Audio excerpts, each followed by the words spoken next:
So, ఈ room దేనికి సంబంధించి? ఇప్పుడు ఇదంతా కూడా ఏంటంటే మేడం మనకు బ్యాక్ ఎండ్ ట్రైనింగ్ కోసం యూజ్ చేస్తాం. అంటే ఇంతకుముందు నేను మీకు చెప్పినట్టు ఈ డీఎస్ 160లు, వీసా ఫైలింగ్ దగ్గర నుంచి ఇప్పుడు అడ్మిషన్ అనేది ఇప్పుడు మీకు గ్రౌండ్ ఫ్లోర్‌లో ఎడ్యుకేషన్ లోన్ సంబంధించింది. ఇదంతా మాక్ ఇంటర్వ్యూస్‌కి సంబంధించింది. ఇది back end training. Okay. Back end training అంటే ఏందంటే మన దగ్గరికి చాలామంది స్టూడెంట్స్ వీటి నుంచి కానివ్వండి, మంచి టాప్ ఇంజినీరింగ్ కాలేజెస్ నుంచి మాస్టర్స్ చదువుకుందాం అని చెప్పి మన ఆఫీస్‌కి విజిట్ అవుతున్నారు. విజిట్ అయిన స్టూడెంట్‌కి మినిమమ్ బేసిక్ నాలెడ్జ్ లేకుండా ఒక పర్సన్‌ని అలాట్ చేసి, అతను ప్రాపర్‌గా ఫార్మ్ ఫిల్ చేయకపోవడము, లేకుంటే అప్లికేషన్ యూనివర్సిటీకి ప్రాపర్‌గా పెట్టకపోవడము, హ్మ్.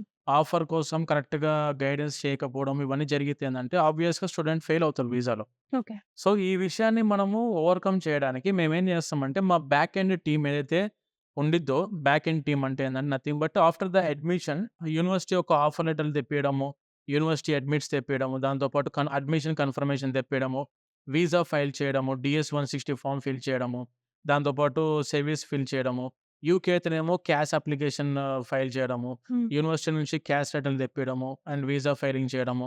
కెనడాకి జీఐసీకి అప్లికేషన్ పెట్టడము, ఫీ పేమెంట్ చేపించి, డిపాజిట్ చేపించడాలు ఇవన్నీ కూడా చేసేది బ్యాక్ ఎండ్ టీమ్ వాళ్ళు.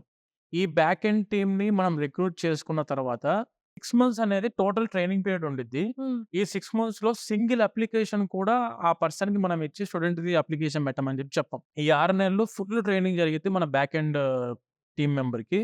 ఇక్కడ 6 మంత్స్ అతను ఫుల్ ట్రైన్ అయ్యి నథింగ్ బట్ ఏదంటే ఒక 6 నెలలు వీళ్ళని మనం ఏం చేస్తామంటే ఆర్&డి స్క్వాడ్‌లో ఉంచుతాం. Research and development. Only research development ఇందులోనే ఉంటరు బ్యాక్ ఎండ్ వాళ్ళు. ఈ 6 మంత్స్ అంతా నీట్‌గా వాళ్ళంతా ప్రిపేర్ అయ్యి పర్ఫెక్ట్‌గా అతను అప్లికేషన్ చేసే స్టాండర్డ్‌కొచ్చారు అని చెప్పి అనిపించిన తర్వాత మేము 3 రౌండ్ ఎగ్జామ్స్ కండక్ట్ చేస్తాం అందులో. 3 టైర్స్‌లో ఎగ్జామ్స్ కండక్ట్ చేసి మా హైరార్కీ దగ్గర నుంచి మా సీఈఓ సార్ దగ్గర నుంచి, లేదంటే మా డైరెక్టర్ వాళ్ళ దగ్గర నుంచి, లేదంటే మా back end team experienced persons దగ్గర నుంచి ఎగ్జామ్స్ కండక్ట్ చేసి అందులో వాళ్ళు కరెక్ట్‌గా ఆన్సర్ ఇవ్వగలుగుతారన్నప్పుడు ఒక 10 డమ్మీ అప్లికేషన్స్ ఇస్తాం. హుహు. ఆ 10 డమ్మీ అప్లికేషన్స్ ఇచ్చిన తర్వాత వీళ్ళు కరెక్ట్‌గా ఫార్మ్ చేశారు. ఫార్మ్ ఫిల్ చేశారు. పర్ఫెక్ట్‌గా అంతా జరిగింది. యూనివర్సిటీ వాళ్ళు కూడా కరెక్ట్‌గా గైడ్ చేసుకుంటున్నారు. ఆఫర్‌లు తెప్పిస్తున్నారు తొందరనే అని చెప్పి మాకు నమ్మకం వచ్చిన తర్వాత they will be entering into the application on bench. అంటే ఏందంటే ఇదంతా చేయడానికి కారణం ఏంటంటే, ఇప్పుడు వచ్చే స్టూడెంట్స్ అందరూ కూడా లైక్ మన దగ్గరికి వచ్చే స్టూడెంట్స్ చాలా టాప్ యూనివర్సిటీస్ నుంచి, టాప్ క్లాస్ కాలేజెస్ నుండి కూడా మన దగ్గరికి వస్తున్నారు. మంచి ర్యాంక్‌లో ఉన్న కాలేజెస్ నుంచి, హై స్టాండర్డ్ యూనివర్సిటీస్ నుంచి కూడా మన దగ్గరికి ఆఫీస్‌కి విజిట్ అవుతున్నారు స్టూడెంట్స్. హ్మ్. వాళ్ళకి ఏమీ తెలియని వాళ్ళని మనం అటాచ్ చేసామనుకోండి, ఆబ్వియస్‌గా అతను ఎంత గొప్ప చదువైనా చదువుకున్నాడు గ్రాడ్యుయేషన్‌లో. వీళ్ళు చేసే మిస్టేక్ వల్ల అతని లైఫ్ స్పాయిల్ అవుతది. కరెక్ట్. ఇప్పుడు మనం కరెక్ట్‌గా వీళ్ళని బ్యాక్ ఎండ్‌లో దానికోసం మీరంతా కృషి చేయాల్సుంటది. చేయాల్సిందే.